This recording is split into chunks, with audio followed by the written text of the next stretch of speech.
this party's okay, I guess. Gotta say, I'm not too impressed with the jams they're currently playing. You know what they really should throw on? The theme song from Roseanne.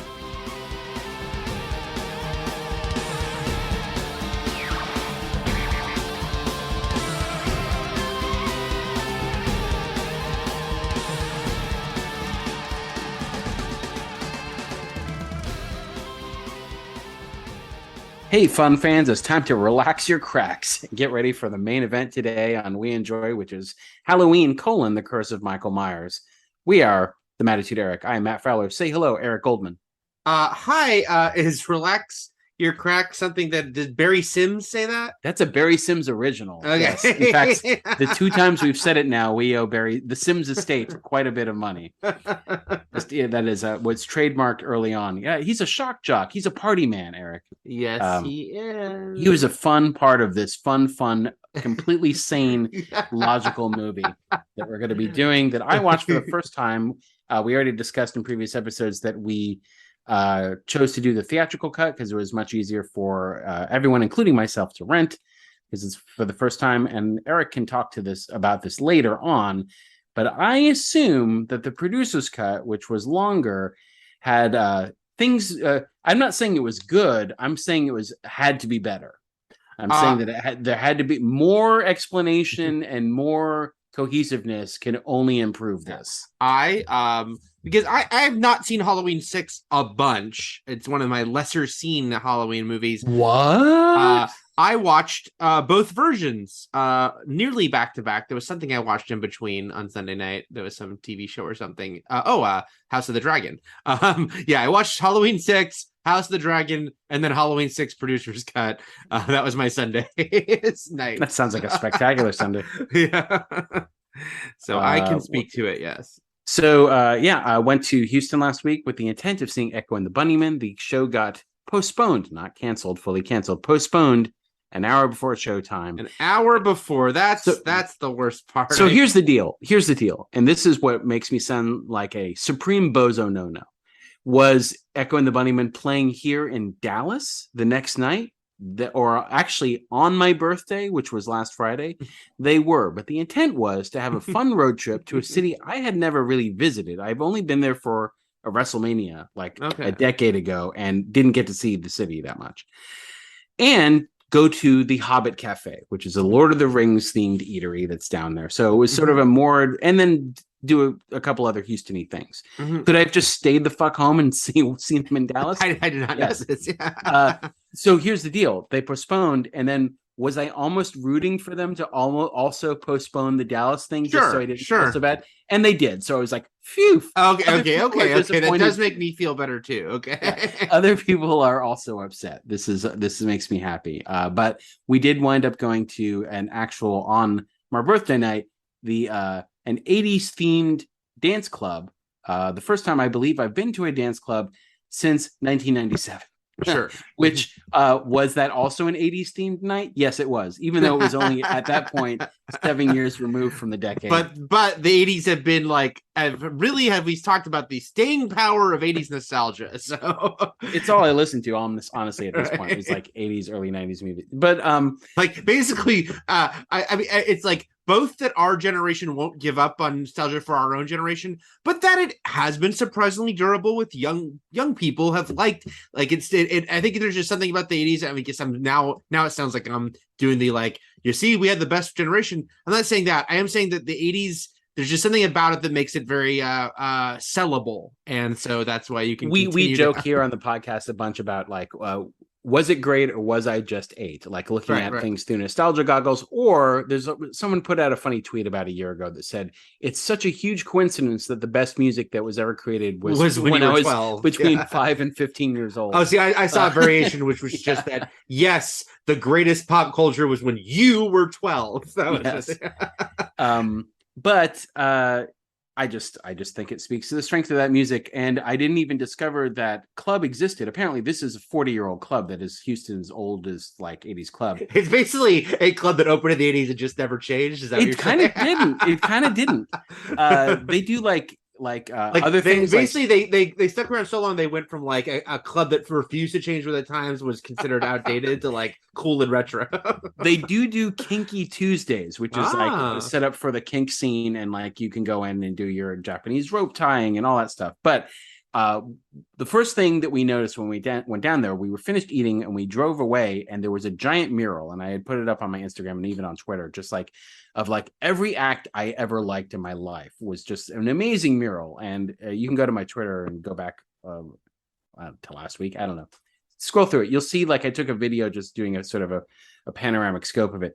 And I was like, what is this? So we walked around the side and it said numbers. And I'm like, okay.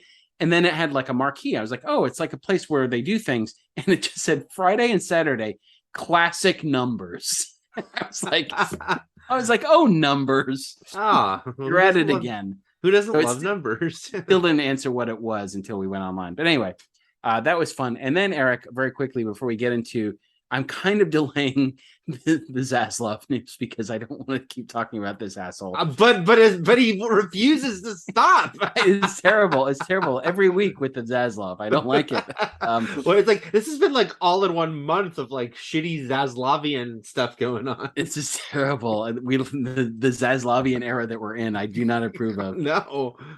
Monday night, and it had been 3 months since we'd gone to a Alamo Drafthouse secret screening, which they would do monthlies. And so we went to the first one in 3 months. And Eric, have you ever seen Tammy and the T-Rex? Oh yeah. I watched Tammy and the T-Rex maybe about two. I feel like it might have even been an early pandemic movie because Shudder got it. Yeah, they got the unrated. Yeah. They got the R-rated version. Yeah, and yeah, I watched it and I've listened to a couple podcasts. I think How Did This Get Made did it. Joe Bob Briggs also did it. For Shudder. Yeah. But anyway, it's out there. It can't be stopped. It's a crazy movie that's a teen sex comedy mixed with a hardcore horror gore movie, mixed with terrible effects, mixed with the first acting roles for Denise Richards and Paul Walker. Yeah. Along with Bernie. What's that actor's name? Who plays Terry Kaiser? Terry Kaiser from Friday the 13th: The New Blood. Okay. Mm-hmm. I don't recommend it. That is not my good thing to enjoy this week.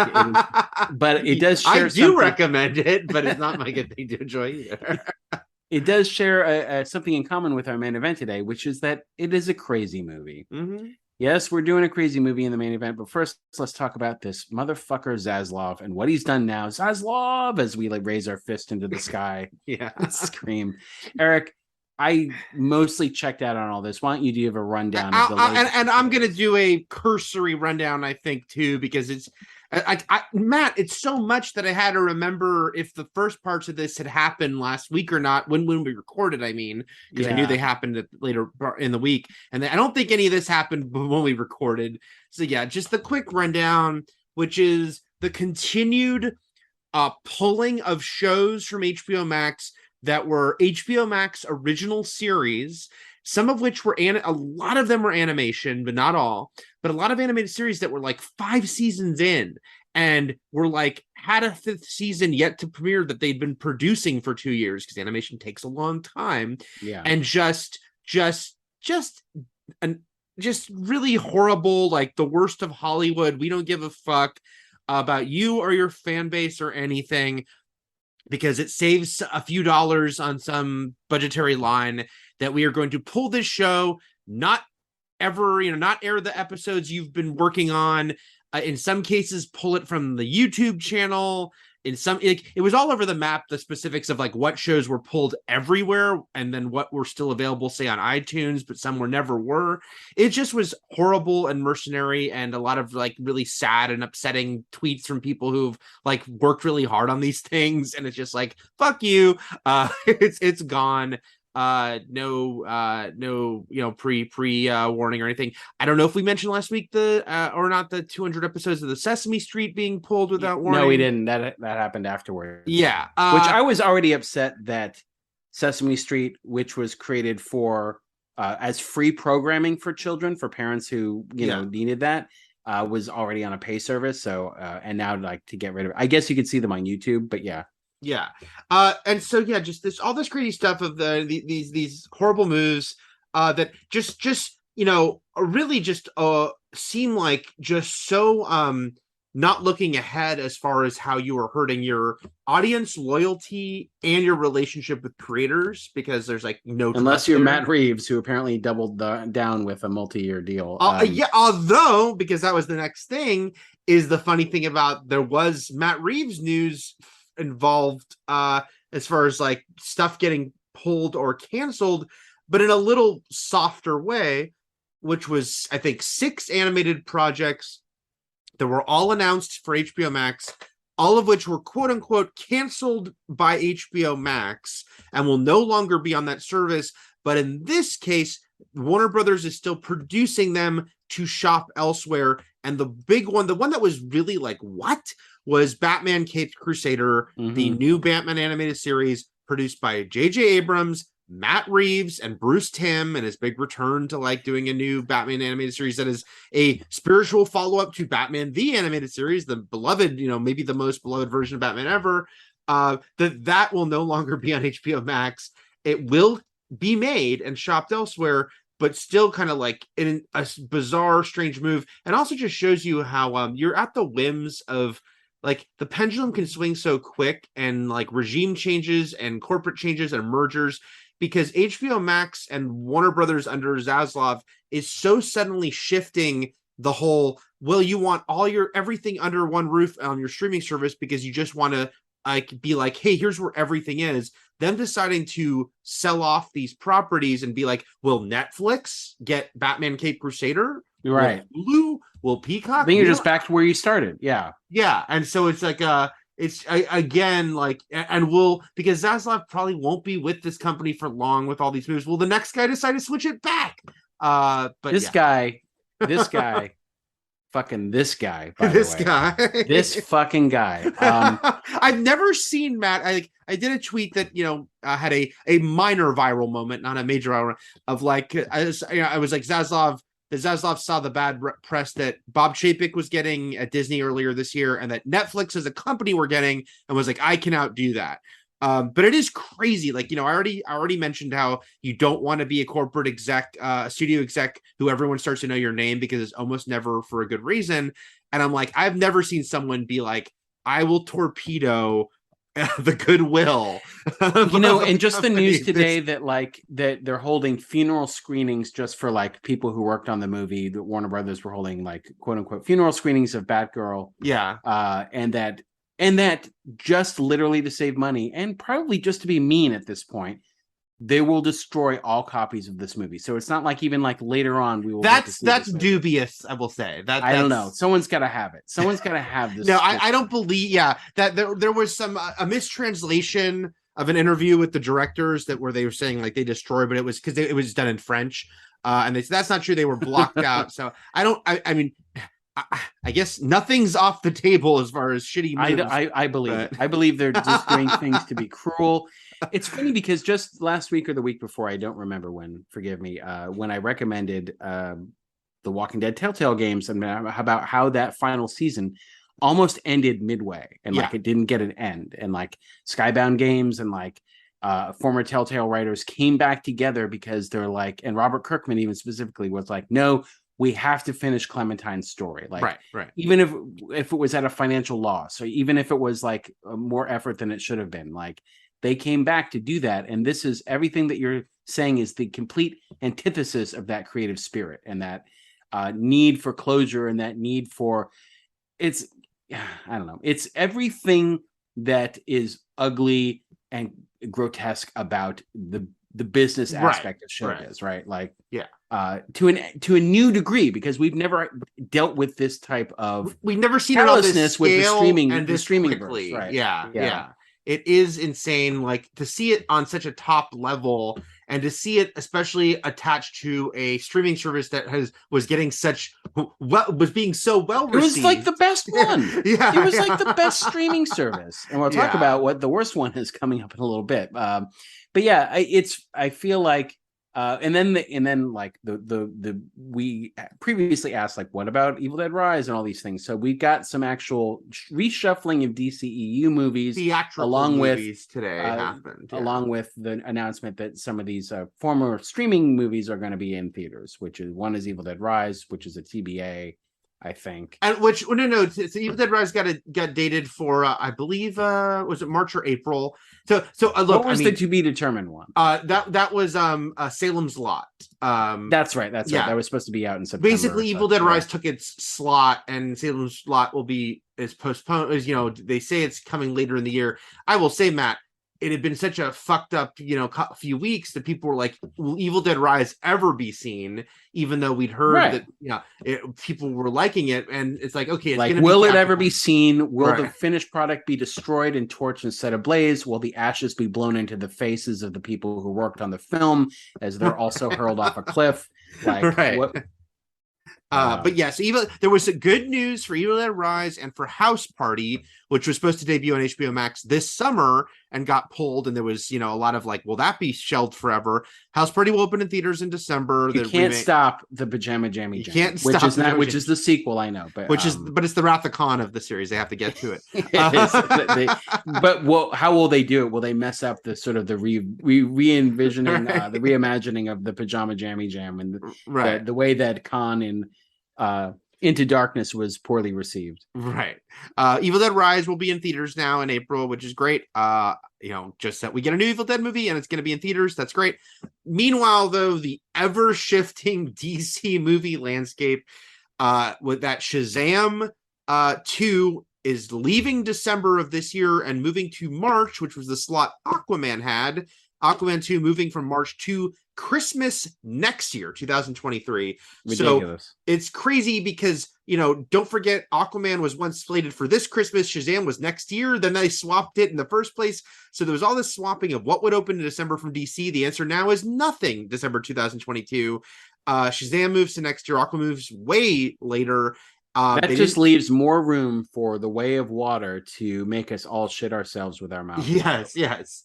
But also, Matt, there was the funny talk of like, okay, wait. So we know Affleck shot a cameo for Aquaman 2. Mm-hmm. And at the time, I was like, oh, okay, because Aquaman 2 is opening now. I said this a few weeks ago, before The Flash. So this can lead into The Flash. And there was some talk that Keaton had filmed a cameo for Aquaman 2 that they were not going to use because Aquaman 2 was now opening before The Flash, not after it. Well, Eric, now they have two Batman cameos. Now they have two Batman cameos. But they can just put in whatever's needed, whichever is when needed, they decide to ever release this movie. They didn't mention The Flash moving today, but of course we keep expecting it to. So they have two Batman cameos they filmed. Whatever the fuck is going on, they can... I would say don't release The Flash. Don't release Aquaman 2. Just release all the scenes that Batman is in into a giant Affleck Batman mashup, just sort of like supercut. Agreed. I don't like this. I don't like any of this. It's I would like to take a stand here, vote against it. I am anti this. Okay. I mean, aside from like Evil Dead Rise getting a theatrical release, I'm gonna watch it. Sure. But yeah, okay. Let's just see what he can do in the next few days, man. What will next week's podcast bring? But you mentioned, I do. Let's finish up that you did make the mention that it is funny in the middle of all this. Matt Reeves did sign a big new deal. He did with Warner Brothers. So it seems like because we would assume the Batman 2 is fine anyway, but these days who the fuck? I don't know, Eric. I don't know. So he will continue on making stuff. Nothing is safe. Nothing is a guarantee. Yeah. Tomorrow is not a promise. Mm-hmm. Okay. And then what was it? James Wan's production company is doing a Disney for Disney Plus, a King Kong live action series. Yes. Do we know, is this MonsterVerse related or no? That's the fascinating thing is, because MonsterVerse is controlled by Legendary. Yeah. With Warner Brothers releasing the movies, our friends at Warner Brothers. So I just assume that this is Fast and the Furious related. I don't believe it is. James Bond only did one. Is this part? Is this part of it? I know. No, this I'm is just going to name all of it. related. Is this Insidious related? Is this Yes. Saw related? Is this Saw 10? This is Saw 10. No, this is just the strange King Kong is so fucking complicated the rights to, because it did confuse people, because the MonsterVerse, there's a Kong versus Godzilla sequel coming. There is a King Kong anime series being Why they gotta fight again? Skull Island. Well, it might not be them fighting. It's just Skull Island was a blast. That was my favorite of all those. Skull Island anime series from Netflix and Legendary is coming, and a live action MonsterVerse series, maybe for Apple. I can't remember. This has nothing to do with any of that. This is a King Kong live action series produced by James Wan for Disney Plus. Described his quote unquote an origin, whatever that means. But it has nothing to do with any of that, because Google King Kong rights and you will find how absolutely confusing and weird it is, and how he's partially public domain, but Warner Brothers owns certain aspects and Universal owns other aspects. But then people can do whatever they want if they're doing an adaptation of the novel that came out before the movie in 1932. It's all very confusing. Disney, I'm sure, had their lawyers make sure that this was all something they could do. But yes, it's nothing we have to worry about. We don't. No. It's confusing for the marketplace because everyone's going to think it's connected to the MonsterVerse. It's not. But what do you know? But also, these types of things are made to sometimes purposely confuse people. Yes. Like those knockoff animated movies. Like how many Frozen knockoffs were at the Red Box? By the way, sorry, the Mockbusters. Knocking over a bunch of shit that I'm sure the mic picked up. Sorry about that. Oh, I didn't hear it. I just heard Mockbusters when you were knocking. Let's get into some messages here from our lovely Patreon subscribers, and you too can be a Patreon. Hudson Hawk tier at $4 a month. You can get our commercial-free versions of these weekly podcasts along with bonus episodes. We just did a Better Call Saul series look back recap. Sort of fond remembrance of. Where I will gently tease my friend and podcast co-host Matt for his selective memory, because he said how he'd never regularly covered Better Call Saul, and then I was looking for something else on IGN for when I covered Saul early on, and found that Matt reviewed every single episode of Better Call Saul season 4. I'm just lucky that I remembered I actually did interview Vince Gilligan for that show. I definitely interviewed him for Breaking Bad, but also for Better Call Saul. I'm lucky I remember anything at this point. Did I read a fun fact today saying that people who experienced smell and taste loss during their bouts with COVID are more likely to have brain fog and neurological disorders and anxiety disorders within a few years? Yes. Was that awesome to read? Of course it was. Right. I love reading things like that. I love I love hearing it. I love saying it to people. I love relaying the information. It's amazing. And also there is a right now named Super Fun Fan tier where for just $2 a month you can get a commercial-free version of the podcast, just the weekly version with no ad interruptions. But you can also message us on that platform as well. And this I have some layovers, Eric, from last week. But first, let's just mention Michael here, who wrote in regarding Halloween 5, which was last week's main event.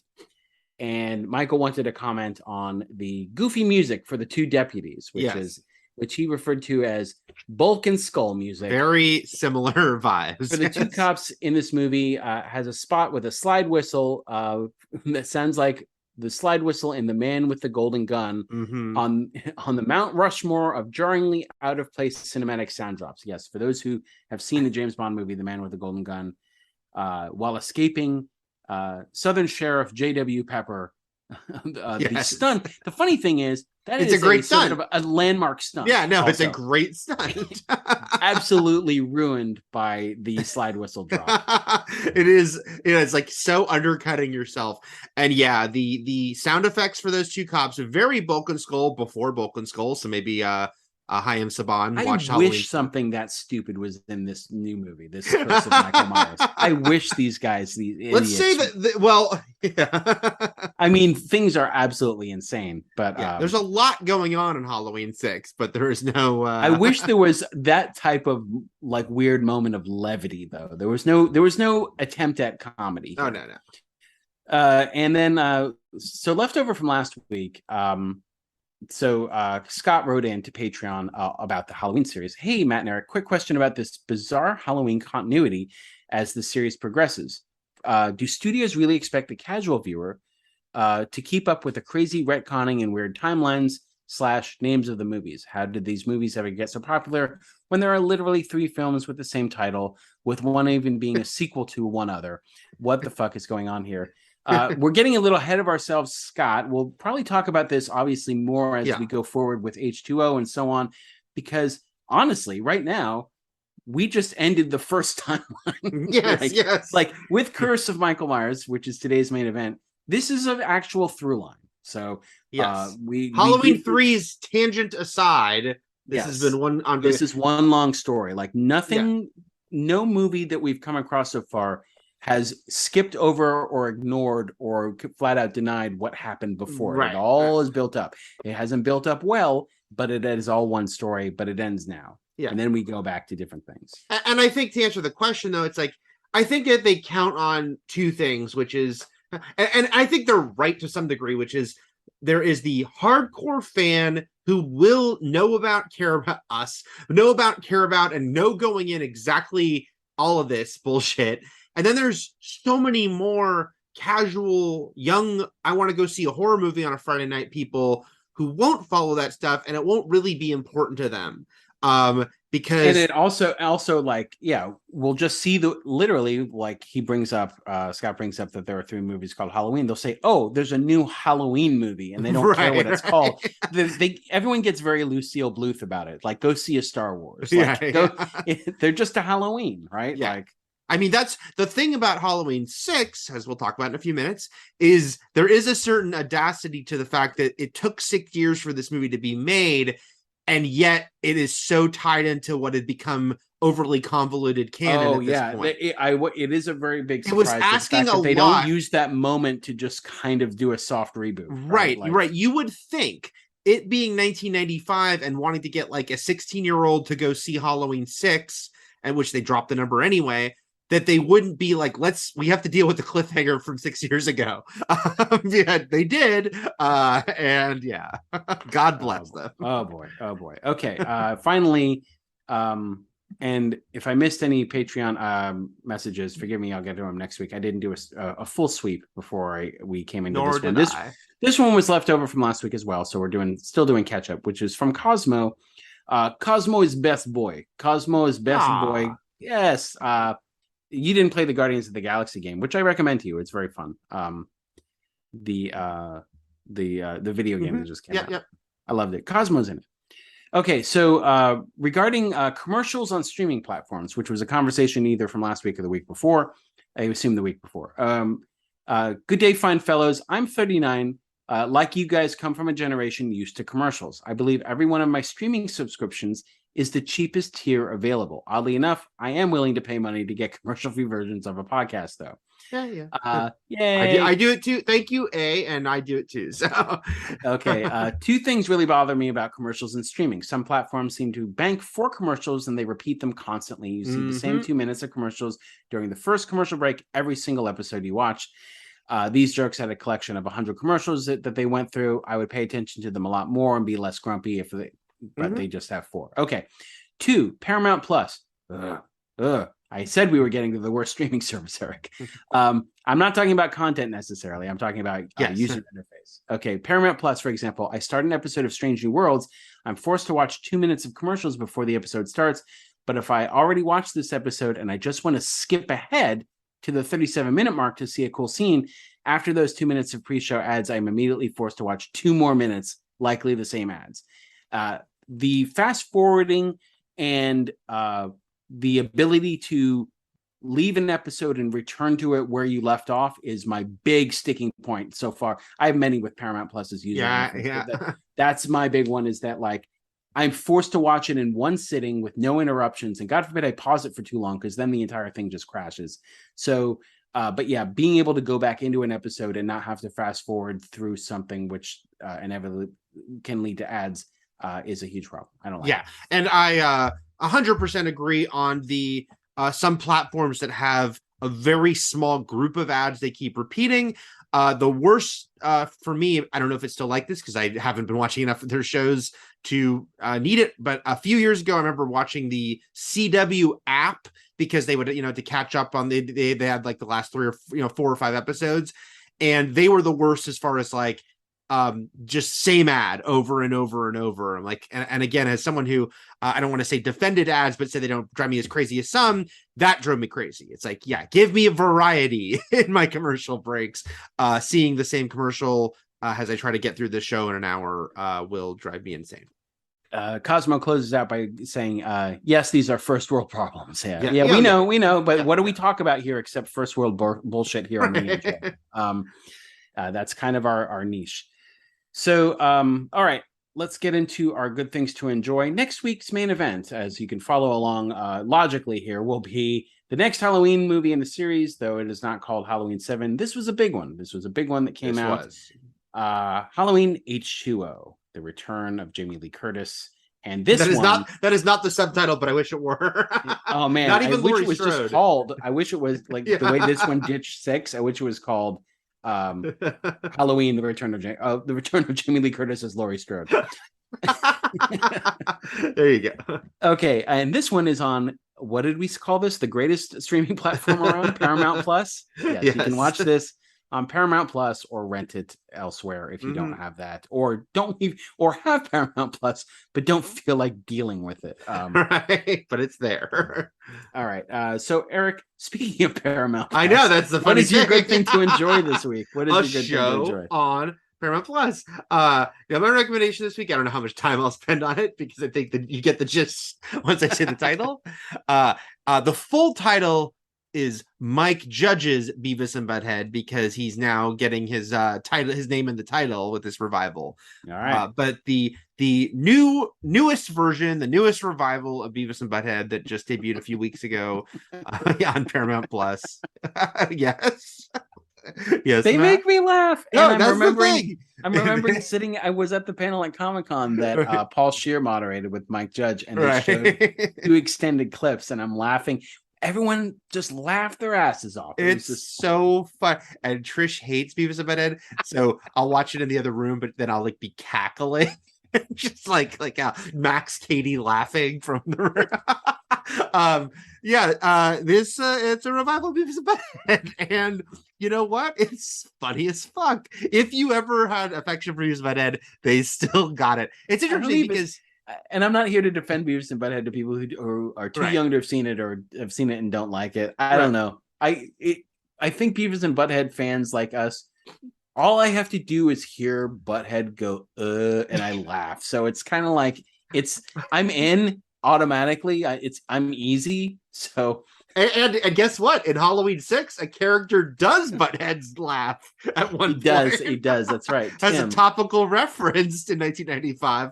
But it is again in 2022, so I hope Halloween ends as a guy do a Butthead laugh. I hope it's the final part of the movie. I hope it's the closes out. It's actually it's Laurie who does it. I hope it's like as he kills Michael, and that's the last thing. Michael speaks for the first time, and he goes, that sucks.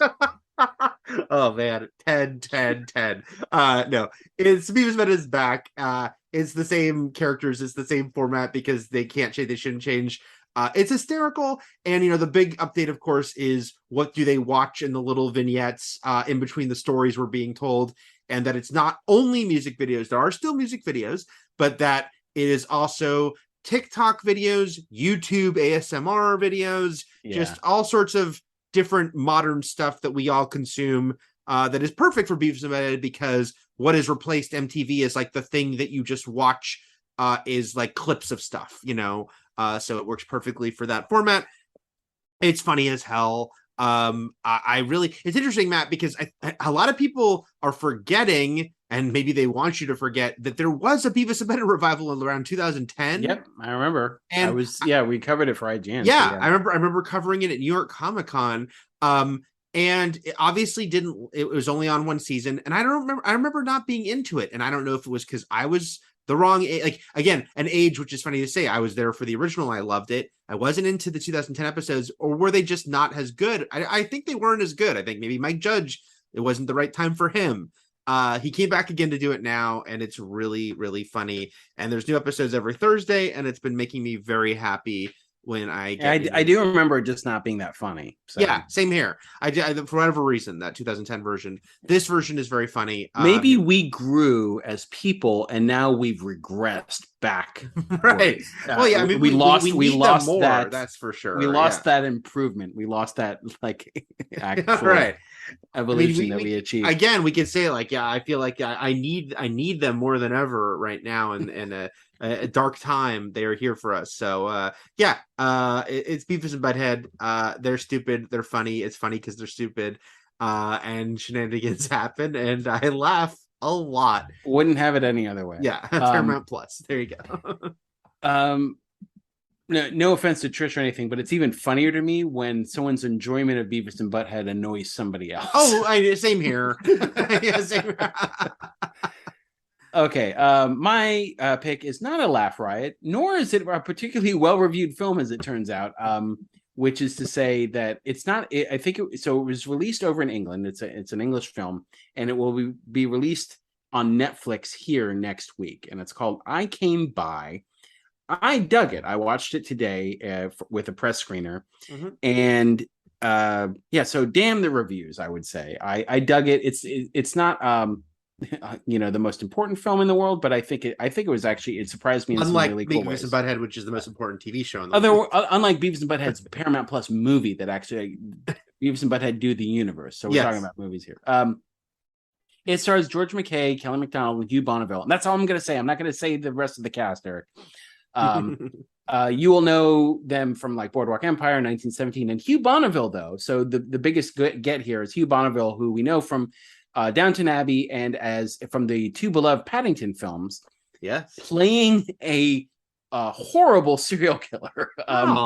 Which is to say that if anyone out there saw the David Tennant film Bad Samaritan, which came out a few years ago, there's a little bit of that in this, which is to say somebody stumbling across a killer.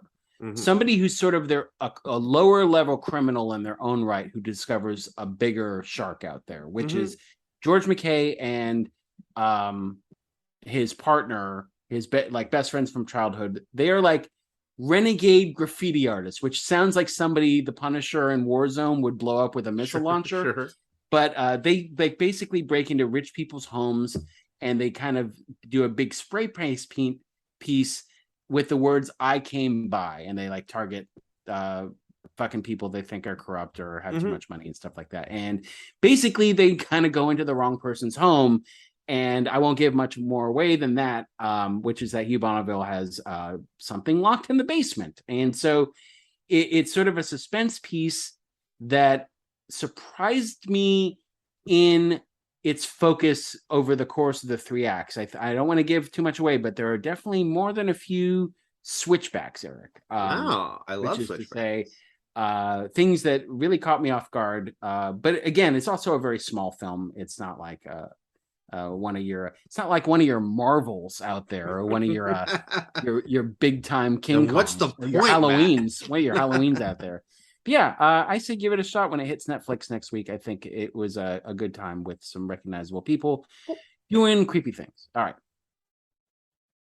I Came By, and I don't know the director, but somebody. It is somebody. It is somebody for sure. Somebody for sure directed this movie. It didn't just sort of like spontaneously create itself. Okay, let's get into The Curse of Michael Myers. I was not aware of a few things going into this. One, I know I already said I did not know, and purposely let myself like remain ignorant going into this about whether or not Donald Pleasance was in this movie, and B, how much he was in this movie. Turns out he was in it, and quite a lot. Secondly, I didn't know they dropped the 6. I didn't know it just went Halloween Curse of Michael Myers. Okay. Which was a late decision. There was even, I think, a trailer that very early. Like there was definitely I know Matt, because I was, the little movie dork who bought Variety, and I had the now in production Halloween 666, the origin of Michael Myers page.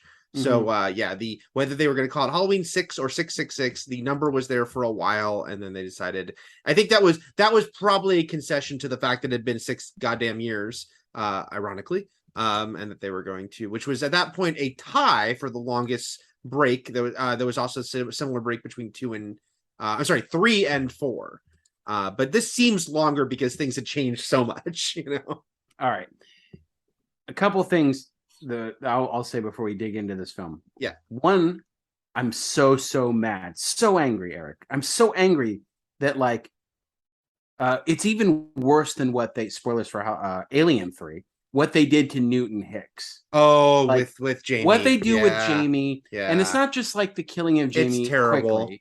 It's the fact that over the course of 6 years, Jamie was held captive and sexually assaulted and impregnated and just been in we followed this amazing character thanks in large to Danielle Harris's performance over the course of 2 movies as sort of the hero of the movie, finally getting more of a showdown with Michael in Halloween 5 than she had previously, which is as much as you could with someone that young. Yeah. And this is the fate of that character. Yep. Name's on the side of my face, Eric. I'm just hot over it. I hate it so much. I do know that it's not quite the same fate, not like the interim, but like the actual movie fate for her in the producer's cut. But this sucked the big one. I'll just say this was terrible. It's terrible. And it's weird. Is it better or worse that Danielle Harris isn't even in the movie? Which is because, by the way, they offered her a really sort of pathetically small amount of money. They basically they didn't know, they didn't know or care that she was kind of like a beloved character and actress to the franchise. She'd done more things since then too, right? But they were like, "Oh, you're barely in this movie, and we don't know who you are. So we're gonna offer you like a day player rate." And so which she found insulting, which it was, and she turned it down. But is it better that she did turn it down? Because do I want to see Danielle Harris come back just for this to happen to Jamie? Either way, it's it's all kinds of shitty. At this point, I'm sure you also read about it as you made some reference to it. It's like the theatrical cut is more vague on it. But it's who the father of her baby is, right, Matt? No. No idea. No idea. I assumed it was an awful incest baby with Michael. Yes, it is an awful incest baby with Michael. That was my assumption, but then it never got confirmed in the movie for me. So right. It is is awful, which is absolutely it's absolutely this character is supposed to be a 15-year-old girl who we watched and loved when she was younger, and like you said, she's been a prisoner for 6 years, it turns out, and was raped by her uncle, and now she's going to be killed very quickly, and that's the end of her story. They lifted one of the very first things you hear is the voice of Jamie saying, "Michael, please don't hurt me," which is lifted from a scene they cut that is in the producer's cut. Showing the ceremony with the druids and the cult to bring about this baby, because this movie should go to fucking federal prison. This is an awful fact. This is awful storytelling.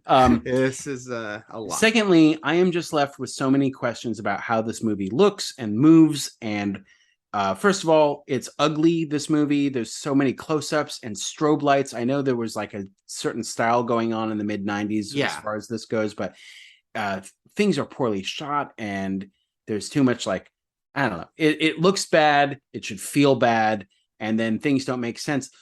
There's the weird logistic stuff of why does Michael hang around the house except to go out and kill a DJ and then come back to the house?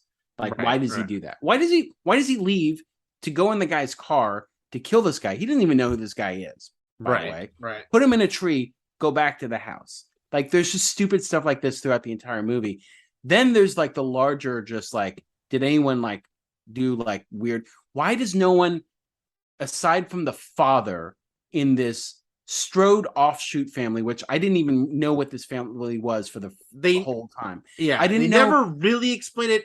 You can guess he is Laurie's uncle based on the mention of his later brother. On, when they do mention that it's his brother, so we find out midway through the movie finally that it is the brother of Laurie's father. So they her don't uncle- even explicitly say the brother of Laurie's father, but Oh, they they say don't. something. They say your brother, that like he had this company was him and his brother. Yeah, so and it was the unless there's Strode another brother, we're left to assume, yeah, that Strode this is- Realty, and so because we saw in the first Halloween movie that Yeah. they were going to sell the Myers house. Mhm.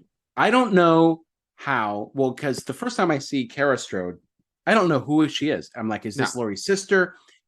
Then the father walks in. I'm like, oh God, is she married to this old man? Like, is this the mom and that's their kid? Danny's the kid. No, it was very confusing because of the teenage and then brother Kim walks in, and I'm like, is this her son? Is this also her son? What's happening?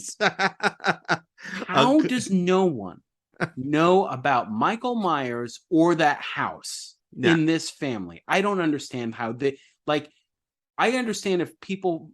I could maybe buy it if like strangers bought this house. I'm like, why do people keep throwing eggs at us? Right, you know, right. like how does the Strode family not know what's going on? And by the way, they've lived in this town. No one's walking around and says, hey, you live in the old Michael Myers house, don't you? Like nobody says anything to them. Doesn't make any sense. And why do they want the baby when Danny obviously is already hearing the voices? And they want the baby too, but why do they have the baby when Michael was trying to kill Jamie in the last two movies?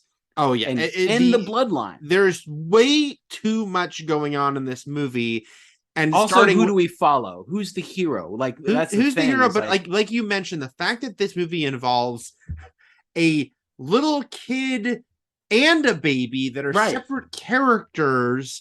That are both kind of targets, but for different reasons. And so I'm going to reference the producer's cut probably a lot here as we go through. But yes, you're right, Matt. I understand things a little better because of the producer's cut. Not to say it's good, just more understandable. But it's like, does the producer's cut explain at all what they're doing in the third act, or why Dr. Wynn is like, what were they doing, and why did Michael turn on all them in the surgical room? Why did he kill them because all? That I don't think that happened. What were the fetuses? What was happening? That's all reshoots. The surgery and even that lab where the final fight is not in the producer's cut. That was all reshoots. We'll get there. But I'm so angry. I'm so angry and mad and confused. But yeah, this movie doesn't look like a Halloween movie. Like the visual language of it is completely different. It has this is only theatrical cut, but the ridiculous when they go from one scene to the next, they have these quick flash images of scenes from the movie, like and you'll see just like random shit. Stylistically, it's all over the map. Look, this was a notorious behind the scenes sort of, so we haven't, the main thing we should mention here, of course, is this is entering the other thing for Halloween. What a weird movie this is. It took 6 years to make.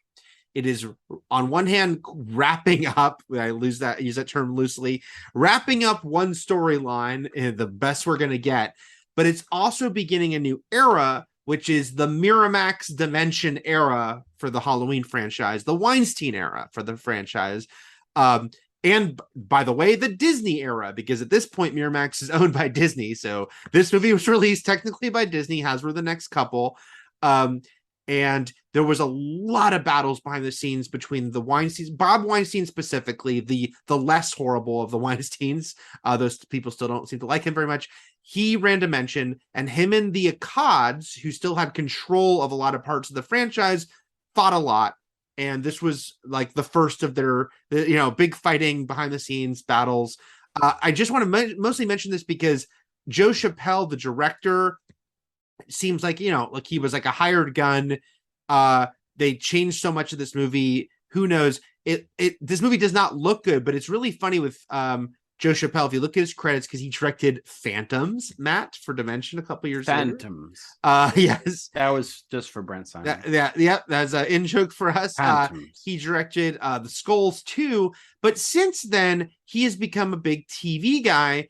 And the funniest thing is, he was a major director-producer on The Wire, one of the most acclaimed TV shows ever. Got a lot of Joe Chappelle all over it. He also directed an IFC independent film in 2019 that stars Jamie Lee Curtis. So there you go. He eventually got I hope Laurie they had Strode fun in that. stories on set.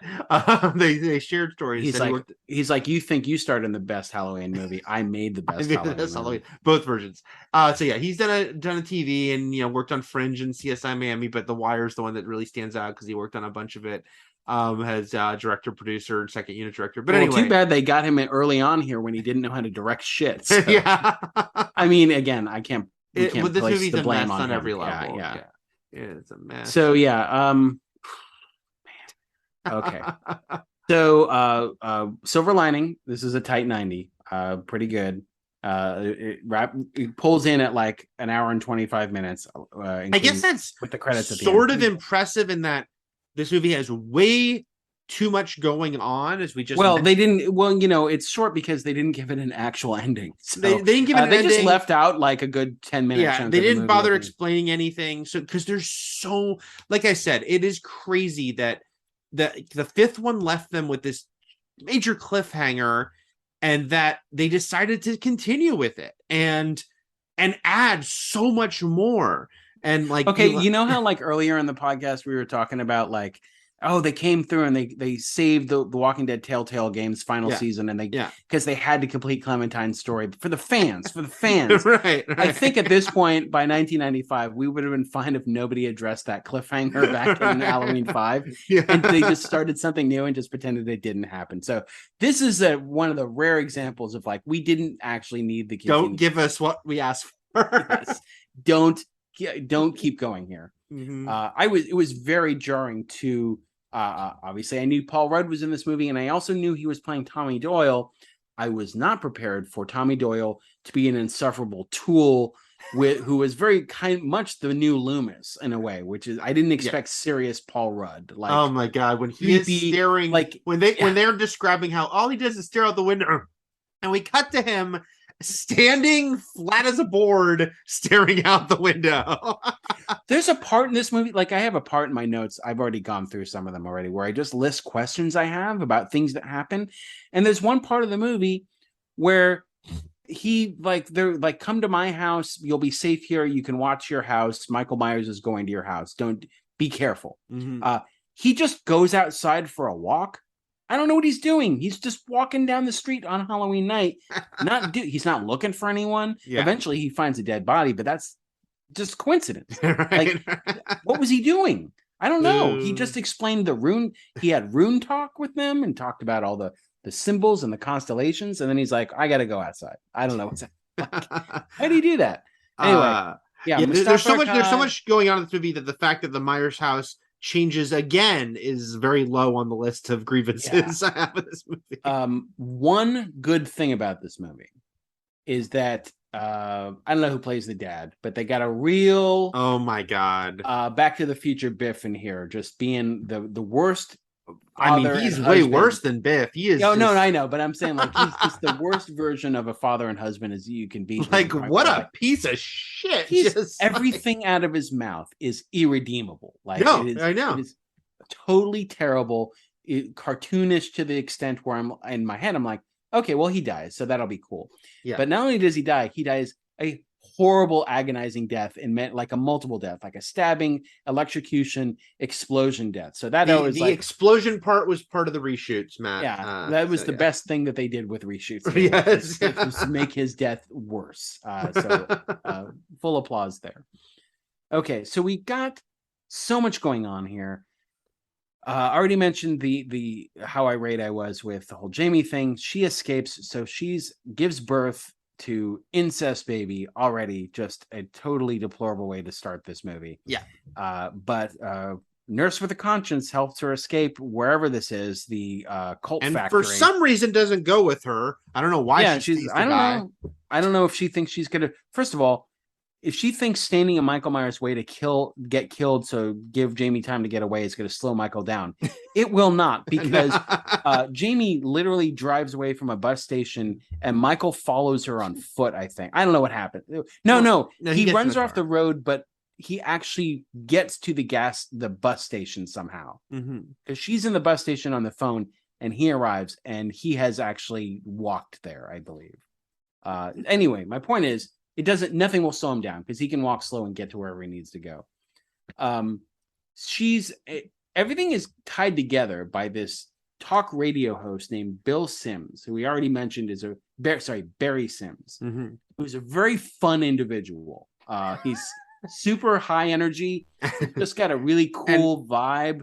And obviously, we are in the middle of Howard Stern's ascendance when this movie. Well, we're in the middle of shock jock era. Shock jock in general, but Stern very specifically has become such a sensation that the idea, I mean, it's to a ludicrous extent that the guy everyone's listening to, the idea that Dr. Loomis, he's like, I can't miss my Barry Sims at night.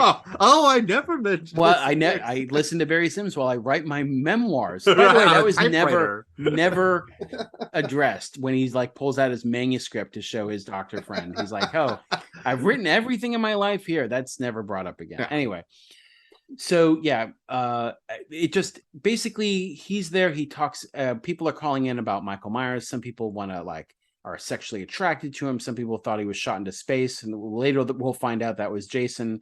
Anyway, also that's might be probably a reference to the fact that in the many years of development of this movie, there was Carpenter's version. There was the brief conversation with John Carpenter about coming back, and Carpenter actually.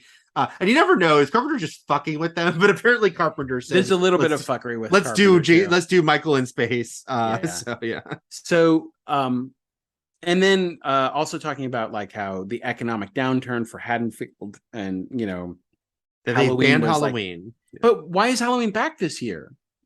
It just sounds like the kids, Matt. The kids have decided. But little kids. I don't know. So here's the thing: the town bans Halloween, but little small children are out trick or treating. That means the parents have I understand if there's teens in the town who want to bring Halloween back with a big Halloween bash or something. No, they just painted the suburban streets in the daytime and everyone's trick or treating. It doesn't make any sense. Anyway, and then calling in, they talk about Michael Myers. They talk about past stuff to catch you up. And then Jamie actually at the bus station after the nurse gets killed. We hear briefly a new version of the Halloween theme. The nurse gets killed. She gets stared at, by the way he's stared at. He does the head tilt. Yeah. Does the head tilt, admiring his work. Snaps the neck of a truck driver and then tracks her down to a closed down bus station where she places a call to the talk show host. Loomis hears. She says, Dr. Loomis, if you're listening, and guess what? He is. Because it's very. That was the one thing. Yeah. Well, remember, she was his patient for an entire year. Right. So she knew that he liked listening to. Maybe Barry Sims was just getting started in '89, or that just that sort of shock talk radio was his thing. That was his genre of. Sure. Okay, and so he was listening, and then he also gets visited by an old friend played by Mitch Ryan, the incomparable Mitch Ryan, who was the villain in Lethal Weapon, on Dharma and Greg, and many other things. Playing a character that I don't know if you realize, Matt, was in the first movie. Different actor played him, but Dr. Wynn has one scene in the original Halloween. He's the one that Dr. Loomis says. When he says he can't drive, and Dr. Loomis is he was doing very well last night. Well, now we know it was Dr. Wynn who was teaching him. Yes, because the entire Cult of Thorn was sort of operating out of Smith's Grove. So they did go for a deep cut character in one scene in the first movie, and we're this is the Campbell Scott showing up in Jurassic World Dominion. It's very Dodson. Yeah. All right. Okay. So then Jamie's killed. I'll say one thing about Jamie. So at that point, Michael just runs her off the road. So he's driving. He's driving very well last night when he ran very well in 5 too. Yeah. Jamie Lloyd off the road. Yeah, he was hot rodding all around town during his best prank yet. She's walking through. Obviously, she doesn't have the baby because she runs out of the car and doesn't take anything. Right. So it's obvious she left this baby behind. But she's walking through this barn and she steps on a twig. And literally, the moment she steps on a twig, she's like, no, she knew. And it wasn't that it just caught Michael's attention. It almost it summoned him right to her spot. It's so it actually reminded me of a video game where you're trying to do stealth and you do step on something and it just aggroes everything around you. And that's what it reminded me of. One tiny piece of straw and anyway, kills Jamie on some farm equipment. I don't know what it was. He And turned they it on, do and I don't know this what it thing did. of like they both almost motion like they're gonna hug each other or embrace. Like they do this like little like connection thing, but then he shoves her further onto the thing. Yeah, and he's like, "Remember when I raped you? Good times." Right. This movie. Fuck this movie. All right. And then, I also should mention the narration, which, if you know Paul Rudd, you know his voice. So the narration is sort of at the beginning, is Paul Rudd. My first cue that he is being sort of serious in this movie and saying very Loomisy things like "you can't kill evil." Well, because Matt, as the producer's cut reminded me, in the original cut of this movie, it was Loomis. They just gave Tommy. They had him. Yeah. They decided Okay. to Cool. Yeah. re-record Because it sounded exactly like the type of thing Loomis would say. Yeah. It was almost verbatim with slight tweaks. It was Loomis's voice originally opening this movie. Oh, okay. Yeah. Okay. So then we also get intercut with a new kid character. Again, crowded movie. Don't know who to actually focus on as the hero. Michael Myers even feels very minimized in this movie, like as a presence. Too much going on. And Danny. So there's a Tommy. Now there's a Danny. I don't know if sort of named after Danny Torrance's character in The Shining. Danny is the new kill kid. Danny hears the voice man, which no, it is not Kevin Conroy or Nolan North or Billy West or any other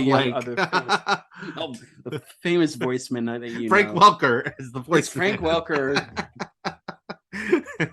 So it's not John DiMaggio. it's not any of your favorite voice actors. And so it's the Man in Black. Telling him to kill. Yeah. And doing so we don't understand this Curse of Thorn that much. It's explained later that the Druids basically cursed one family in town to protect everyone on Halloween. And the Strode family, or the Myers family, I should say, got the Curse of Thorn. But did it start with Michael? We don't know. Apparently, this is like a generational thing. So, I assume it didn't start with Michael. Yeah. Because it would have had to have gone back further than Michael, but I guess it did. I don't know what's happening. Or who put the curse on him? Right. We don't know. Well, why? Maybe Miss Blankenship, Mrs. Blankenship across the street. So here's another thing. She said she was babysitting that night. Does that mean she was babysitting Michael? Yes. But why? But I thought Judith was supposed to be babysitting. I know. So did Michael wander across the street and Mrs. Blankenship wasn't paying attention? Or since we know Mrs. Blankenship was in on this, did she tell him go back across the street?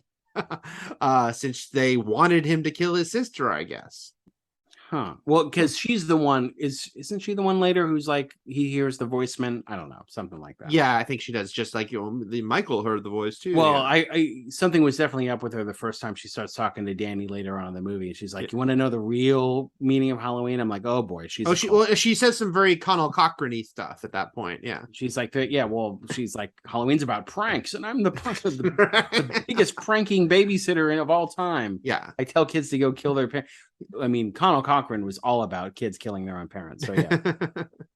Although he was about kids dying, but what came out of them would also kill their parents. So the first introduction to one Kara Strode. So this is the family that adopted Laurie. Yeah, because Laurie is a Myers. Yes, this adopted by the Strodes.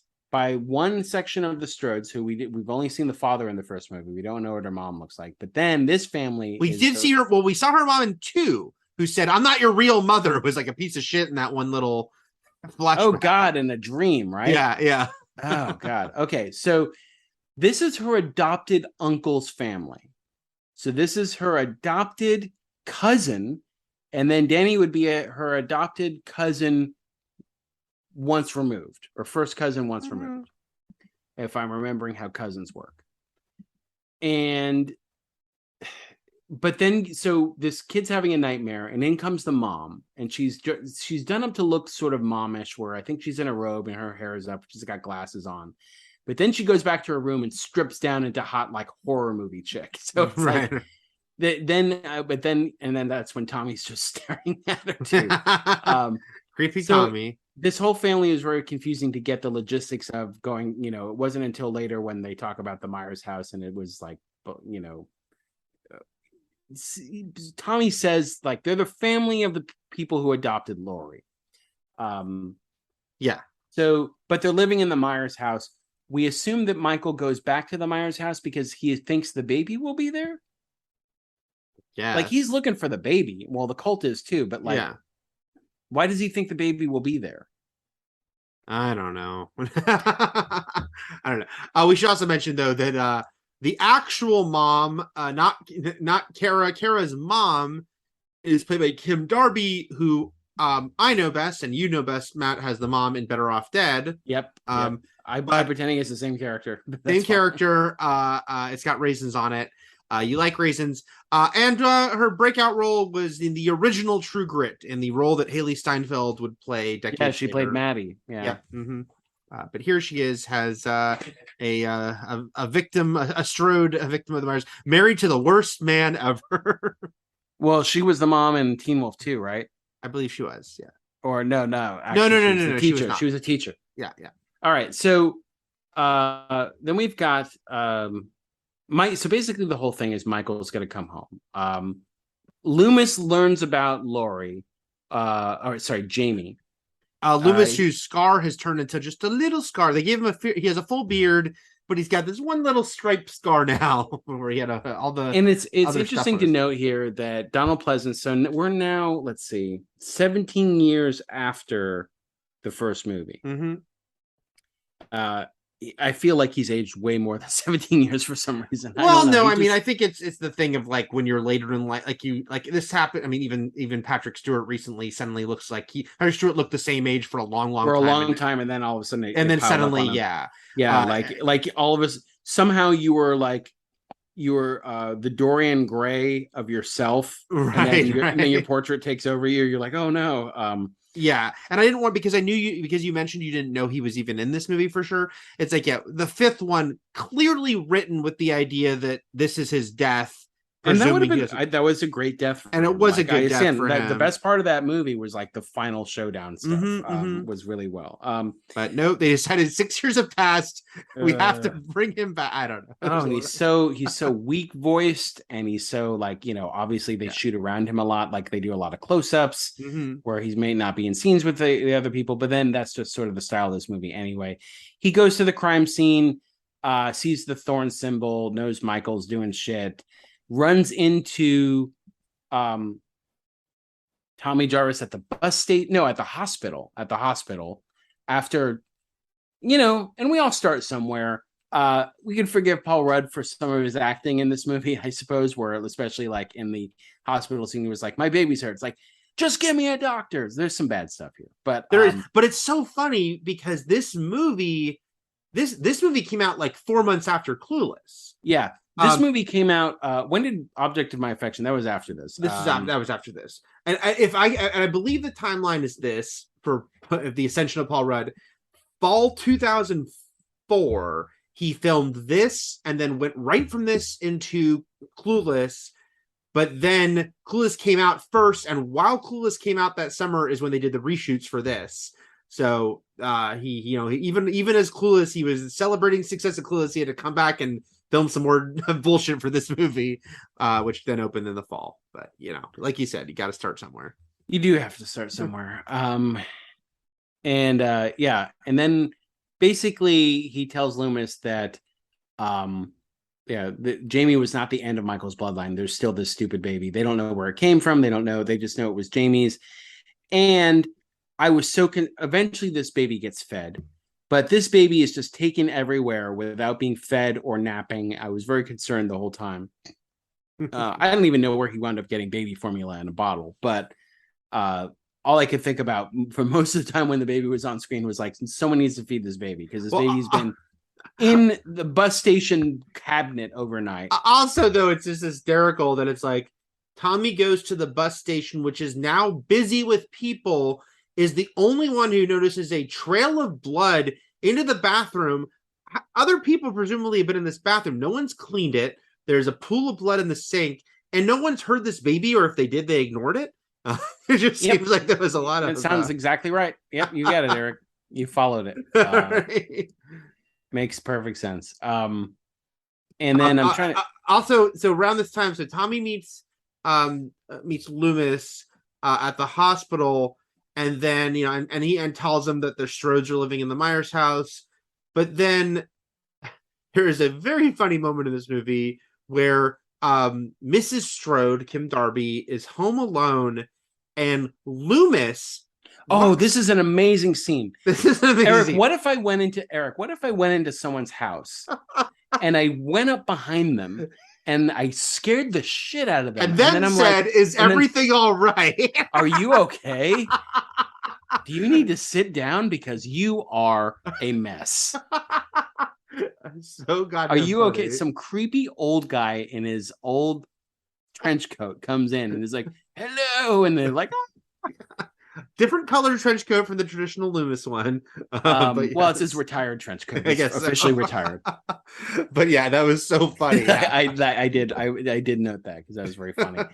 Also, I just want to know, aside from the fact that this line of Strodes do not know, except for the father, that they are living in the Michael Myers house, do they not know who Laurie or Jamie are? Like, Right. They don't know who Laurie Strode is. Like, their uncle adopted the Myers kid, right? Like, that's how this works. But also there is a gentle retcon seemingly going on here, because Loomis has a line to her in this scene: "Don't let your family suffer the same fate Laurie and her daughter suffered." And there's an earlier reference to Michael like hunting down his family members that implies Michael killed Laurie, when that was never what we were told, and doesn't match he was in a coma for 10 years that he could even have done it. That's a good point. I didn't even pick up on that. Yeah, like, because we were just told that the Laurie and her husband were killed, and we worded up a car accident. Drunk driver, which is always sort of the way you write parents off on a show. Yeah, but now it's like that Michael somehow killed them, even though he was locked up. So that's the thing. He was locked up the whole time. No, that's what I'm saying. It's like, doesn't make sense. It must have been the Cult of Thorn. Yeah, I guess so. Yeah, Man of Black did it. All right. Soon after, basically, Loomis explains everything, and then the mom gets on the phone with the father, the husband of the year, who's just does nothing but berate and belittle her. She gets killed with an axe. So I'm trying not to say too much to get ahead of ourselves, but I will say this: that this dad, this piece of shit, just yelling, screaming, all he does is be terrible to throwing money and then smacking. Yeah, I feel like this was the character that Rob Zombie's like, this should be more of Haddonfield. What if everyone in Haddonfield was this character? Right. What if everyone you met was just one of the devil's rejects? Right. This guy's great. This is great. I want more with this guy. This movie's so all over the place. Jesus Christ. Well, yeah, at that point, I'd wish Danny had just stabbed him in the stomach in the first act of the movie. It was like, whoa. Sure. So then at this point, Danny and Tommy meet outside.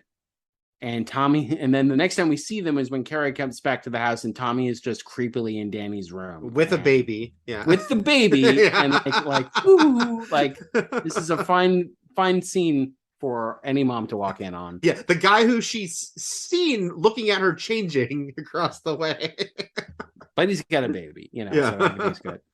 And then she also trusts him enough to go across the street to his room with the baby and with Danny, and then listen to his TED talk about the Druid runes and the Curse of Thorns and all that stuff. And I feel, I guess I should be more forgiving of people pre-internet, because, what could he know? Like, what's the extent of his knowledge? He has the internet, but it's the internet. I know, but like, as far as like, there's no Googleability or searchability for things. That's why he has all the newspaper clippings and stuff. He's just trying to piece it all together himself. And let's see. Well, a couple things I want to say here are that this is when Mrs. Blankenship also talks to Danny about the boogeyman. Yeah. A couple things I want to say here. One, I was paying a lot of attention this time to the production design of Tommy's apartment, just because it was very amusing to me that it just seemed like they're like, he's weird and off kilter but there's no rhyme or reason. Like, he has up in his place a Die Yuppie Scum sticker, God Save America sticker, a photo of Divine, just like, and a please flush the toilet. He just likes Pink sign. Flamingo. Yeah, he's a huge John Waters fan. Just a bunch of random shit. And then also, I mean, I very clearly remember when I saw this movie, Matt, like I don't know if I made an audible groan, but the like, what are we even doing here moment being the every time Michael kills, this constellation appears in the sky, as far as the you've gone so like the over explaining, which is always an issue and always a concern. It's like, do we need to keep explaining this stuff? Isn't it better that we don't know? And when you were like, every time Michael is killed, a constellation appears in the sky, you've gone way too far on the like, we are going to be fair, this was only Tommy's dumb theory. Like, there's no validating this. It's the ramblings of a madman. And by the way, I always laugh at headlines in movies that are hyper specific in a way they never would be. Back to the Future does this too, with like naming people but the headline that says Tommy Doyle survives babysitter kill massacre or whatever. And I'm like, first of all, Lori and Lindsay survived too. Who the fuck wrote this headline? First of all, Tommy Doyle like a celebrity that he would even like get, of the Haddonfield Doyles. Right. He's an esteemed heir to the Doyle family fortune. Oh, the Doyle, the riches. He's got the Doyle. Well, fortune. they sell doilies at Doyle. Okay, and I laughed that a minor thing. There's these two headlines back to back, but then one is about like Jamie Lloyd presumed dead after police station massacre. And the only thing that made me laugh about that is that for some reason they made the date November 3rd, which presumes that there was bigger news for a couple days besides the police station massacre before they got to it. They're like, oh yeah. I mean, I know it's an annual event. Yeah. Well, this is this was an update to the story, I feel. Like this was about Jamie Lloyd. Like the previous days we're still talking about the massacre, how it was the second massacre in a year for the police station. If Meeker survived, I don't think he was kept on as sheriff. So we had a sort of side story here. So there's Tim, who we would painstakingly learn through the process of elimination is Kara's brother, and Beth, his girlfriend. And they're going to a Halloween hoopla in the middle of town that Shock Jock Barry Sims. They vanished from the movie for a long time. Yeah, and then you also forget that Barry was coming to town to do something, just to sort of broadcast Halloween night from Haddonfield. And he shows up and he's so silly and so fun and one of the top comedians of his era. And just says all the silly things. Yes, he's says things like relax your crack. He says, relax your crack, sweetheart. And then also wants to know if she's a wild one in bed and barks like a dog. He's a really cool guy who gets it all around. At this point, I really was like, is Michael just going to stay around the house the whole time? Like, is he just going to be in the Myers house, wait for people to keep coming home one by one and killing them? Yeah. No, he doesn't, because he just, for some reason, goes out of the house to go in the back of Barry Sims' car, kill him, put him in the tree, and then he goes back to the house. And it's so bizarre because Barry gets so excited that they live in the Myers house and wants to move the show there, but then no one goes there. No one goes with him. No one goes except Tim and Beth. So what about who just fuck? And I'm like, what about, don't they think like a radio crew is showing up and maybe even all these people? Like, what's happening here? By the way, Mariah O'Brien, who plays Beth, a very beautiful woman and has an interesting background as a model because she was on the cover to Alice in Chains' Dirt. Yep. Which is a striking cover, somewhat controversial because it's like, is this sexist or not? Because it's a beautiful naked woman laying in the dirt, possibly dead in like the desert, and it's her. The funny thing is that she also did the cover to the Spinal Tap a single Bitch School, which was straight up a parody of a like, this is obviously sexist, this girl's like on all fours in a graduation cap and gown. It's Spinal Tap Bitch School. So she what? I'm glad you graduated. Yes, it's a tough course. Yes. I will say that My memories of Alice in Chains Dirt, aside from being a tremendous album, I love Alice in Chains quite a bit, especially their Jar of Flies album, which is more of their acoustic stuff. Lane Staley's voice, unrivaled. Love Lane Staley. I always remember, I don't know what it was on MTV, if it was a documentary or just MTV News, and they were talking about the rise of grunge, which they leaned hard into the grunge scene. Yeah. And you would just get like everyone talking about grunge. And Janie Lane, I believe it was, from Warrant, said that he knew that like his era of music was done when he walked into, because I think Cherry Pie was their sort of like album of that time, right before grunge hit, or right at the same time. And he walked into the record studio, and the big album poster behind the front desk was Dirt. Oh, and he was like, oh, okay, like, and not Cherry Pie. I don't know if the album was named Cherry Pie, but it was whatever album Cherry Pie was on. Right. And so it was sort of a changing of the guard, and she was a big part of it. Mariah O'Brien, future Michael Myers victim. Yep. Anyway, she gets killed. They both get killed kind of in front of Kara, in almost a Scream 4-way, like watching across the street. Yes. And not much to say about them. So the movie, even though Michael Myers feels like such a small part of this film because it's overstuffed, the body counts kind of come quick in the middle of it. Like, oh, mom, dad, and Beth and son. Tim seem there because there was a studio note that they had to have like a teen. I guess they're supposed to be in college, but it's they'd have teens, they'd have sex. They just kind of had to be in there. They have because and he has to do a butthead laugh. Yeah, right. Because Kara is written. The way the dialogue is written, you get the idea that Kara is probably like mid to late 20s, went back to college after she had this kid, and Man, she cannot get her life together, Eric. She drops her books at one point. Oh, yes. She's like, oh, what now, life? Well, Michael Myers. Saddling me with this abusive dad and my bastard son. It's such a strange insult. Okay. Let's see. I don't know when the dad gets killed, but he already got killed. The dad got killed, and then, yes, the amusing head blowing up, which was a reshoot, but good on them for that. Okay, so the whole thing culminates. I like the visual in a movie that doesn't have a lot to say positive. When Kim Darby gets killed running through the sheets, one of a few references to the original Outback. One cool shot of Michael like from above with swinging the axe down at her.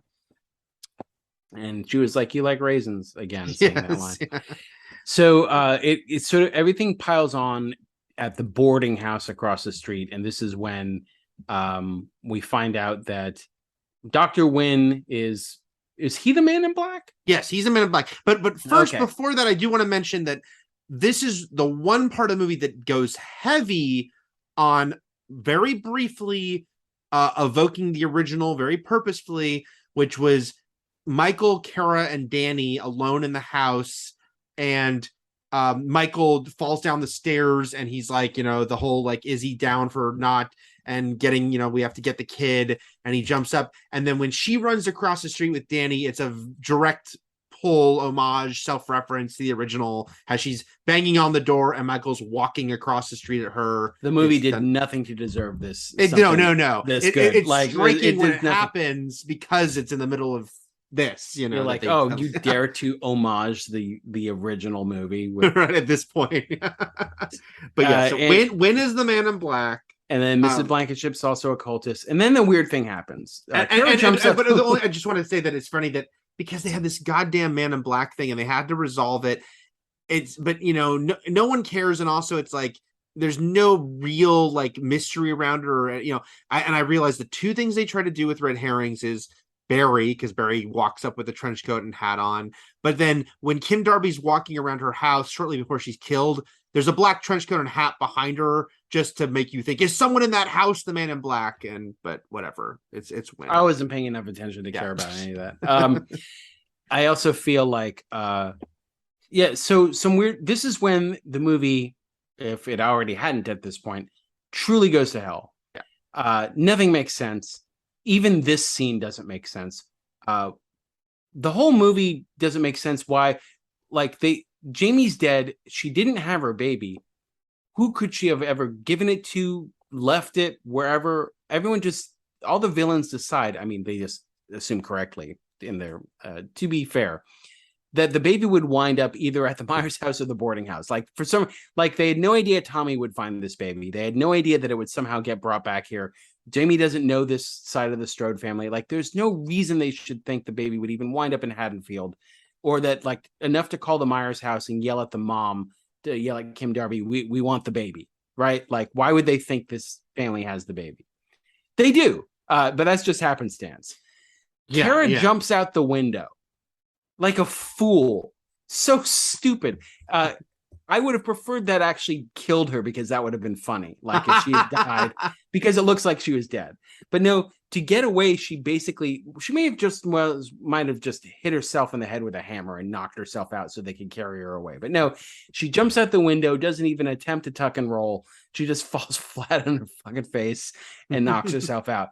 Then the cultists drug Loomis and Tommy and leave them there. They don't kill them. They don't take them with them. Which they just drug them so that they'll wake up and be like, I guess we were drugged. And especially with Tommy, it makes no sense. Why not kill Tommy? It turns out Wynn wants to turn Loomis to the dark side. I didn't even get that in this version. You get it briefly in this version. There's more in the producer's cut, but there was no purpose for Tommy, so why not fucking kill him? Like, what's the point in just leaving him drugged so he can come after you again? Come back and say, hey, they're cultists and they took a baby, and like everything possibly could lead them because there's right? a scene, Matt, where when they get to the hospital, Loomis does confront Wynn in his office. No, I know, but it didn't he didn't say join us. It's very lightly referenced versus the producer's cut, which is very funny, Matt, because they, in the original version of that scene, and so Donald Pleasance died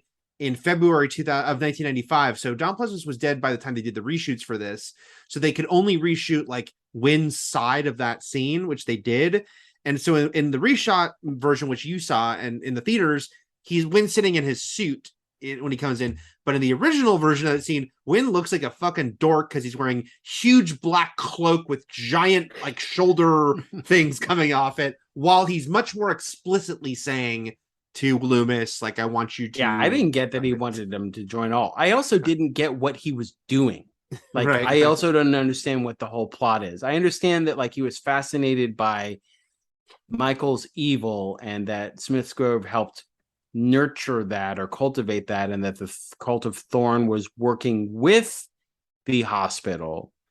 But I don't know why the incest baby, I don't know what they were trying to do. I don't know why they wanted Danny. I don't know why they wanted Kara. What did they want Kara for? Why? I don't know about coat gown. Why was she in a white coat gown? This is where I'm gonna let's talk producer's cut more here, because it is the stuff that was changed the most.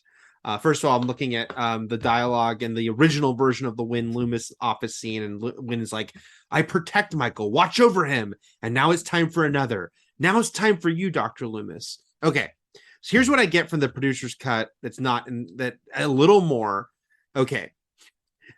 Kara is somehow, I'm not sure if Kara is supposed to be a sacrifice or if she's supposed to be impregnated, because she's tied down like Jamie in a scene that was also cut, that we did get in the producer's cut, that showed like this ceremony with Jamie in these white robes. But here's what I do gather. Danny's supposed to be the new Michael. Danny's supposed to be like the new, like, you know, harbinger, the one who will like take on this evil and be the killer. The baby is supposed to be sacrificed. I'm a little unclear on Kara's role at this point now that she's had the baby, but the baby is to be sacrificed. Danny will be the new Michael. And Michael's time will be over, has like the current version of what will they do to Michael? And by the way, this is all deep fried bullshit. This is not clear. And what happens in the producer's cut is they're doing this ceremony with Kara tied down, and Michael is there just doing nothing. Like he's like, you know, under their control. But then Kara says to Michael, that's your baby, Michael. That's your child. And Michael decides to help save the baby. And that's what makes him attack, because there is no surgery scene. This is also so Michael is also stupid and weird. I know. Man. Because the reshoots added the like surgery angle instead, where although again it's worse because there's no reason that Michael suddenly turns on them. Like they had him under control for 17 years. I didn't know what was happening because it was longer. also shot like like it was shot like a jerk. Like it was terrible. Like I couldn't follow.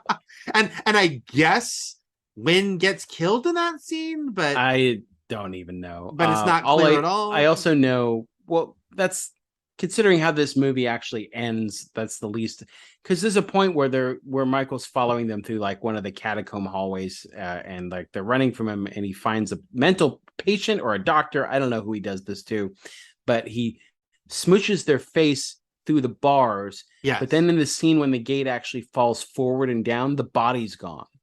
Oh yeah. Nothing makes any sense. This is all terrible. Also, what's the green stuff that Tommy injects Michael with? Again, this entire sequence is from the reshoots because they never went into that lab. They never saw the weird embryos. They never added this kind of scientific angle until the reshoots of like what Wynn is up to. And I mean, it was 1995, and it's green, so I assume it's toxic and mutagen. I don't know, but then when Tommy beats the shit out of Michael, and Michael starts to leak green shit. What the fuck is happening? This fucking movie. Also, at this point, again, we're talking escalation. We already talked about how, like, even the end of 4, which we really like that wasn't enough to kill Michael. It's clear to anyone who's lived in this world, our world as viewers and their world as movie people, characters in Haddonfield. That's not enough to kill Michael Myers, much less just beating him with a lead pipe for a little bit. Like it didn't work last movie with the 2x4. It's not going to work this time. Right. So it is weird that they didn't try to go the extra mile to, like, throw him in a vat of acid or do something, to dial that up to 11 a little bit and make it just allow us as the audience to be like, well, that'll do it for now. Especially because one of the major reasons for the reshoots was the test screening said that the ending didn't end on a big enough note. And so they're like, so they reshot it and made it end also on not a big enough note. Right. Yeah, exactly. They're just like, well, watch this. This is also not good. Okay. Yeah, this was all confusing and poorly shot and poorly staged. And then as they escape, Loomis returns, by the way, after they knocked him out. Yeah. And he's like, no, I have business to attend to here. And then we don't get anything.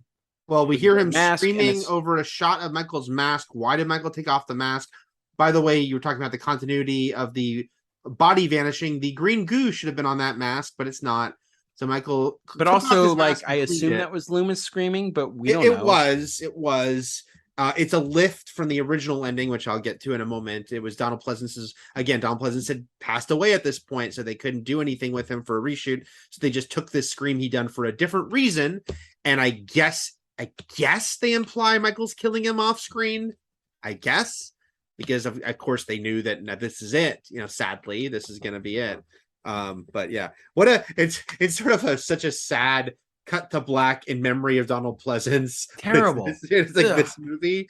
You're like, oh Jesus! What a shameful showing. Oh, just awful. All right. I do know that at one point doing talk show rounds when Paul Rudd was more famous, probably a decade or two ago, he would say, like, if anyone saw this movie in the theater and sees me on the street, I will give you your $6 back or whatever the ticket costs. Like he said, he would offer in-person refunds if you could. Yeah. I don't know if you have to show an actual original ticket stub or if you just say you did.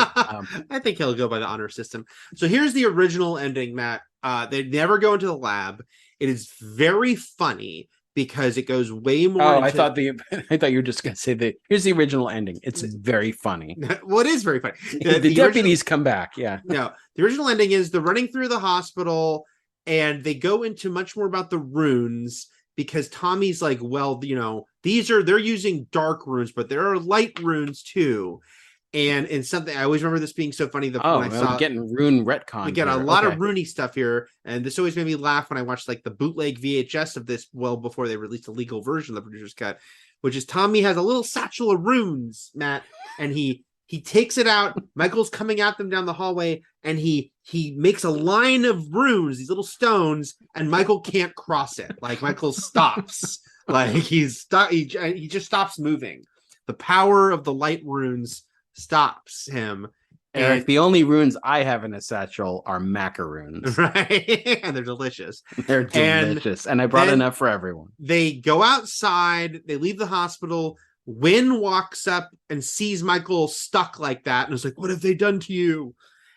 Then we get the same footage outside of Loomis saying, I have to go, them saying, come with us, and him saying, I've got business to finish. He goes back in, Loomis, and he sees Michael laying there. Now Michael's laying on the ground in the hallway where we last saw him just standing prone, but now he's laying on the ground. And Loomis comes up and he's like, Michael. But then something's wrong, something's off, and he takes the mask off, and it's not Michael, it's Wynn. And Wynn says, it's your game now, Loomis. And he grabs Loomis by the arm, and the tattoo of Thorn magically appears on Loomis's wrist. And that's when Loomis screams, the scream that they would lift for the theatrical ending. Wow. Okay, so that's also bad. Okay, and then we cut to someone dressed like the Man in Black, but we know it's Michael, that they swapped clothing. Okay, and that he's walking away. You know what? It's also bad, but it's better. No, so it's better. It's better. It's better. Yeah, so it's yeah, goofier. It's anything's terrible, better than all you have to do is actually sort of come together as a cohesive thought to be better than the end. But the idea that it's so funny to me that, look, Donald Pleasance, God love him, he is clearly very old, not doing great when he films this movie, that they're like, we're gonna set up a whole new angle for you where for the future you're gonna live forever. Here's what's gonna happen to you next with this tattoo and all. Well, maybe the next movie would only require him to show up right at the end, as the new leader of Thorn or whatever, and in a very Carrie Elwes way, Yes. All right. There you go. Halloween. Let me mention a few things that I'd thrown in. We can go to hell. Wrap-up notes. Oh, we didn't mention that George P. Wilbur returned as Michael in this. He played him in Halloween 4. First time someone is playing Michael again, although he didn't come back for the reshoots. He's the Kane Hodder of the series. Yeah. He's closest at this point. Didn't do 5, but did 4 and 6. The only time I felt like Paul Rudd sounds like the Paul Rudd we know and love is when that random crazy woman jumps at Tommy going, how does it feel to be damned? And he goes, oh shit. Yeah. And it's funny Paul Rudd for a second. This movie had no press screenings. I don't know why they didn't feel confident to let the press see it. And also, just to give you context of cinematically, this movie is opening in the middle of the 90s. Horror in general is having a down period. Certainly slashers are. 93 had Jason Goes to Hell. 94 had New Nightmare. Say what you will about both those movies. I fucking love New Nightmare, but they both bombed. So it's like these characters are really dead and dormant, and any attempt to bring them back isn't working. Michael gets his shot here in 95, and this will bomb too. This movie opened at number 2 to 7. So 7 is this masterclass in creepiness, and I guess we've talked on the podcast about how Silence of the Lambs ushered in it's not that horror movies the pedigree horror movies just changed. The prestige horror showed up where big directors who could pick any project they want were doing big horror, mostly adaptations of Stephen King or Anne Rice or something like that. Francis Ford Coppola actually did Bram Stoker's Dracula. So we saw a different shift in horror, and slashers were sort of the people's horror. The slashers. I mean, and again, it's funny because we're a year away from Scream bringing slashers back, although in a new way. Yeah. But at this point, that's a very dead subgenre. And 7, which I think kind of fits in with what you're talking about, Matt. No. So 7, even though David Fincher wasn't a known person at that point, 7 followed in the footsteps of Silence of the Lambs in a different way, which was that serial killers became a big thing. Yes. In the 90s. So horror just shifted in a way. It didn't go away. It just stopped being slasher, and the character, the larger than life slasher mascots, took a powder for a while. This movie is big stinky diaper, and I did not enjoy it, and I don't appreciate it, and I don't like that it exists out there, and that it sort of actually is tied in any way to the first movie, but it is. They all are. We can't help that. And then all of the other things with the producers, just that, it's like everything did make it worse, I will say, because all those weird, stupid flash cuts in between scenes weren't there originally. That was added. Alan Howard's score was radically rechanged and re-recorded, some not even by him, some of it from what he'd originally written to make, because it doesn't even sound like him. He's a protege of Carpenter who sounds like Carpenter, but this movie sounds, what the hell's going on? Well, they changed his score too, so they did take something bad and made it worse.